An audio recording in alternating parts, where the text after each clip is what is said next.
Hi, I'm Cameron. I don't just read comics, I love them. And welcome back to another episode of Cameron Reads Comics. On today's episode, I'm going to be talking about Transformers by Daniel Warren Johnson, Volume 1, Robots in Disguise. And I just want to say this is my second time recording this video because I had some audio drama happen on the first time. So here we are.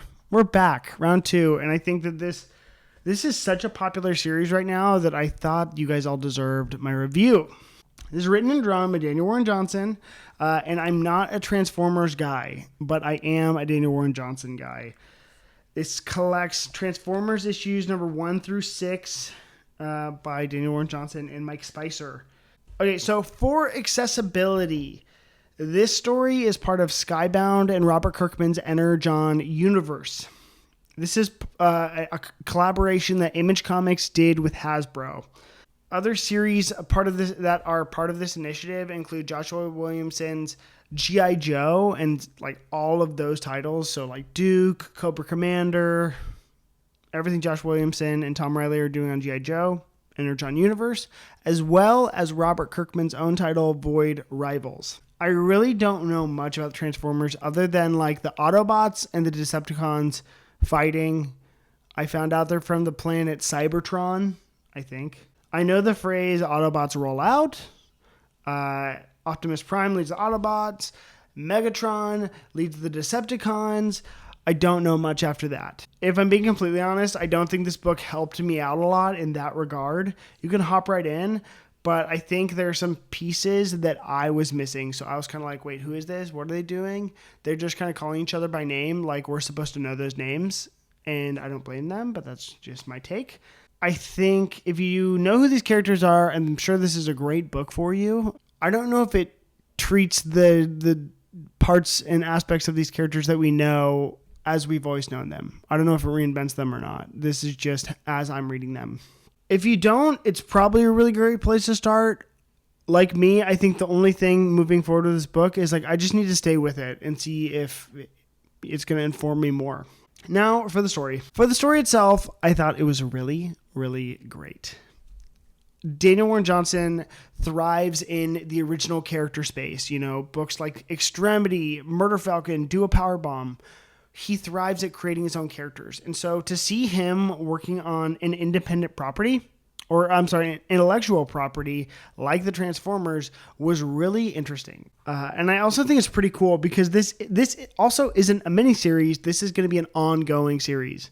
This story takes place at the beginning of the war when all the Transformers from Cybertron land on Earth.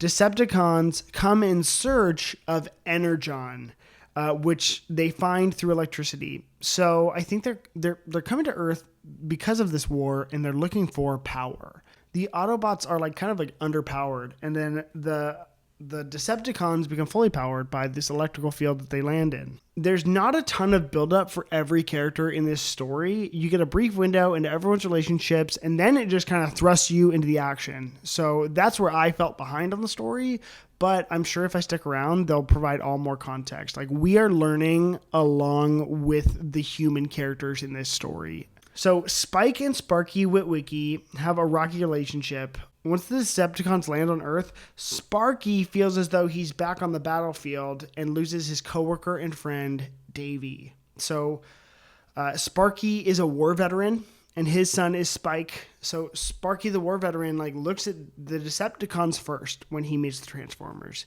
And Spike, his son, meets the Autobots first. And so their opinions on what these Transformers are going to do to Earth are vastly different, and their interactions are vastly different. Sparky sees the Decepticons, and he has flashbacks to being in, I believe it's the Vietnam War. Spike sees basically the Autobots fighting for humanity and seeing the fragility in humanity. And so the Autobots think that the world, this Earth, is worth fighting for because of how precious it is. Optimus Prime sees the fragility of Earth in opposition to the view that the Decepticons want to destroy all life on Earth. Sparky sees them as enemies. Spike sees them as friends. And I think one of the coolest ways that shows the similarities is the way that Daniel Warren Johnson cuts to flashbacks of Optimus Prime in war and Sparky in war. Even the first page of this book is just a cut to Decepticons versus the Autobots and, Sparky's experiences in war and how the views and the lenses are different, but the views are the same. And it's through these lenses that we get to go throughout the rest of the story. I recommend picking up this volume. It's one trade, and it's only $16.99, and it was a pretty quick read. It was pretty good. Daniel Warren Johnson draws and inks this book. Mike Spicer does the colors, and they're always amazing. Daniel Warren Johnson has such a specific art style, and I didn't know how it would lend itself to licensed characters, but he does a great job, and you can see that he clearly cares about this franchise a lot. The robots are so dynamic, and the action sequences are so action-packed. It's fun, and it's just in your face, and it hits the gas. No pun intended.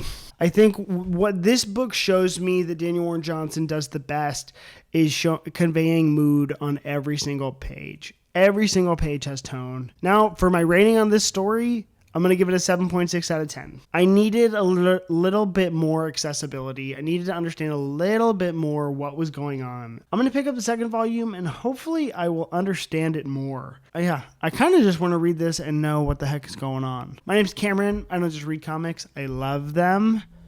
Leave a comment. Tell me if you are in love with the Transformers, and maybe let me know what I need to know. I'll see you guys next time.